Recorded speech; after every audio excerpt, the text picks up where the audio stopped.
Hi there, and welcome to this AHT unboxing video. I'm pleased to have with me today is AHT member Tony Francis, who's got a couple of items he'd like to share with us from his archive of material. Hi Tony, how are you? Good evening. I'm fine, thank you very much, and I'm looking forward to showing off a couple of my bits and pieces I've collected over the years. Excellent. So if you'd like to just make a start and show us Thank what you. you unboxed for us. Thank you very much. Yes.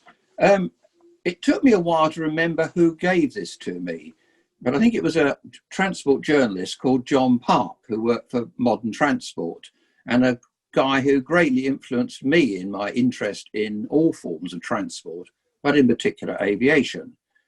Now, what I've got to show you in a second is a timetable of the operations of the two airships, the Hindenburg and the Graf Zeppelin, across the Atlantic.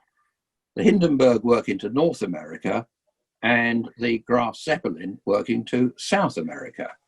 And this is the timetable produced in English by the Zeppelin Company in March 1937. There we are. And on the rear, we have the timetable showing the New York service, and then the South American service, and the fares and details on the rear. And I thought the artwork on this was particularly brilliantly done. And that was all in English, obviously mainly for the North American market, but also in English as the international language of communication even then. But they did do a timetable in German. And this is the German version for the residents of Deutschland, and the conditions as well. And I say, I spirited this away, and it took me a little while to find it amongst my archive material. But it really is fascinating, but perhaps a little bit sad, because it was designed for the summer season of 1937. And the first journey on this timetable is that of Hindenburg leaving Frankfurt for New York with an arrival on the 6th of May 1937, having left on the 3rd of May. Regrettably, as we all know, on her arrival in North America, she caught fire, exploded within seconds, and with a loss of almost all those guys on board. Very sad, but that brought to an end all operations, as far as I'm aware, of not only Hindenburg, who had been destroyed, but Graf Zeppelin was effectively grounded and no longer operated. So this was a timetable that really only provided one journey in one direction, with regrettably a loss of life at the end of the day and the end of airship operation. And as I say, I think it leads me on where I think some of my interest in airships came from was from Sir Peter Masefield, who at a talk I listened to on the British operations correctly referred to the R101, not the R101, and also referred to them as a romantic form of travel. But perhaps that was it, a thing of tales rather than a reality. As we know, not long after this title was produced and the operation ceased, fixed-wing aircraft could show their capability of crossing the Atlantic and indeed making the long haul quite comfortable for everybody. So I treasure this greatly as a piece of pre-war aviation. I would like to, I can actually one day perhaps would summarize the detail in terms of the luggage allowance, which is 30 kilos, the feeding arrangement. There's a lot of detail in there, which I promise to share with the Airship Trust. The other piece amongst my books, which I do rather take to liking as another piece, of course, is To Ride the Storm by Sir Peter Masefield, the story of the loss of that.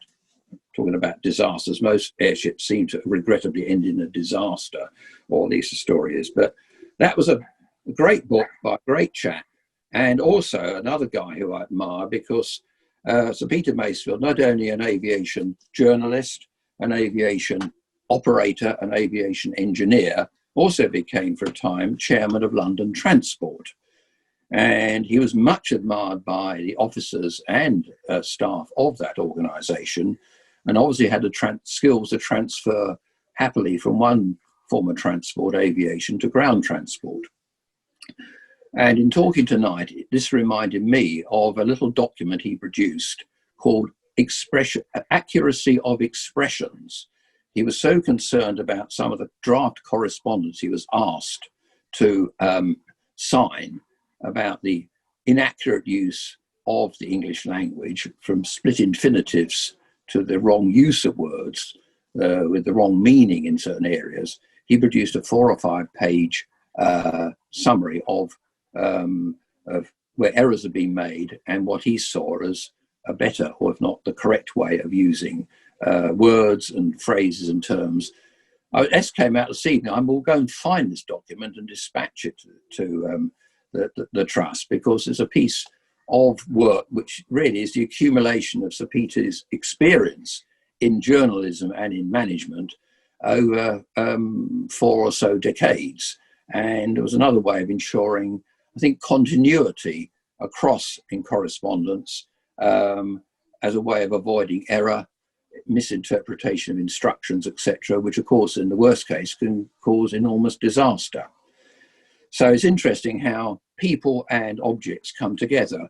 And certainly I find the fascination not only with airships, the engineering side, but more particularly how they were put to commercial use. In this case, Deutsche Zeppelin did not get very far with it, but also how the people have influenced business and transport. And Sir Peter Masefield, one guy I admire much, and dear old John Park, journalist with a transport journal, passing that to me.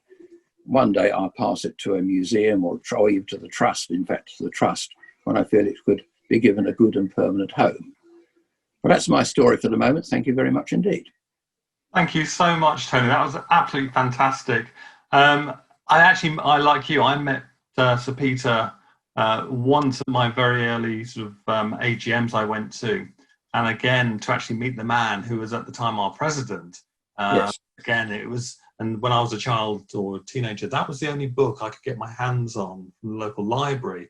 So it became sort of gospel. But as you say, learning more about him, my only connections was that it was with Airships, through his book. But learning more about him and his background, he's quite a captain of industry and a man. And then coming back to the Timetable side, to see the commercial operations, and it's not just optimism, but how they were running transatlantic operations. Again, nobody realised that first trip everything would stop, that everything would go through, the 1937 season for both airships. Everything going south. Yes. Exactly. So, fantastic documents, and thank you so much for sharing them with us today. You made me find it, because I'd buried it in the archive, and it took me a little while, but I'm so pleased because I've been reunited with an old friend. Fantastic, Tony. Thank you so much. You've been brilliant. Thank you.